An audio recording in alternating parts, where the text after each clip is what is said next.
India stands up to China at SCO. Modi government blocks Pakistan's terror. Whitewash. Prime Minister Narendra Modi did not send the Raksha Mantri into the dragon's den to seek consensus, but to detonate it.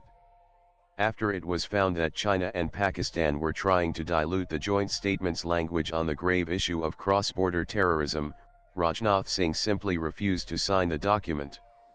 This was India, on Chinese soil, finally tearing up the bankrupt script that has governed such hollow gatherings for far too long. For years, the SCO has been a theater of the absurd. A regional organization where the chief sponsor of terror, Pakistan, sits as a member, shielded by its all-weather benefactor, China. India had dutifully played its part all these years, mouthing platitudes about cooperation while sitting across from the very state that weaponizes jihad against Indians.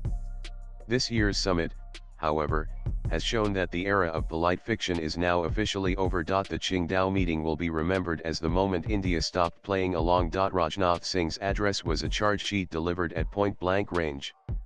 When he spoke of nations using cross-border terrorism as an instrument of policy and providing shelter to terrorists, the silence in the room was thick with unspoken acknowledgements. He was not speaking in hypotheticals. The Raksha Mantri invoked the grisly, targeted execution of 26 civilians in the Pahalgam terror attack by the Resistance Front, a known proxy of the undesignated terror outfit Lashkar-Taiba. Then came the unapologetic declaration. By referencing Operation Sindoor, he announced India's new security doctrine on Chinese soil, no less. The message, delivered just feet away from his Chinese and Pakistani counterparts, was brutally clear. The epic entrees of terrorism are no longer sacrosanct, and will be pulverized by India at a time and place of its choosing. India will no longer let borders limit its right to respond. India reserves the right to defend itself, and will not hesitate to act. This was India explicitly stating that its patience for the proxy war has run out, and the cost of sponsoring terror has just gone up exponentially. The true power of the Modi-Singh gambit lay in the action that followed. When presented with a draft joint communiqué, cynically engineered by China to dilute the language on terrorism and provide cover for Pakistan, India refused to sign. What was even more brazen was China and Pakistan's attempt to brush over the Pahalgam terror attack and instead include Balochistan in the joint statement. This was an attempt to falsely implicate India for all the chaos that Pakistan's illegal occupation of Balochistan has ended up causing.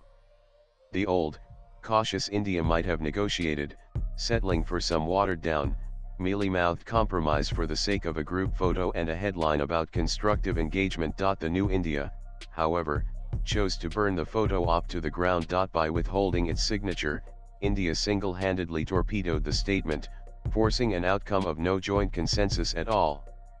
This denied China the diplomatic win of a unified statement. It denied Pakistan the legitimacy of being part of a collective stand against a threat it actively cultivates.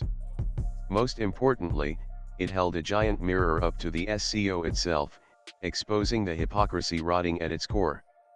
The implosion of the joint statement starkly revealed the organization's fundamental fracture: India's zero tolerance for terror on one side, and the China-Pakistan axis of convenience on the other.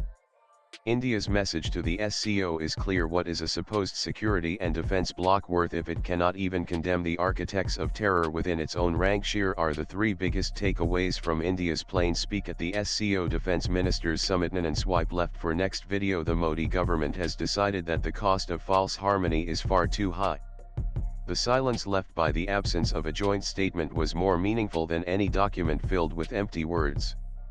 It was the sound of a new India, an India that will walk into the dragon's den not to negotiate with the jackal, but to put it, and its powerful patron, on notice.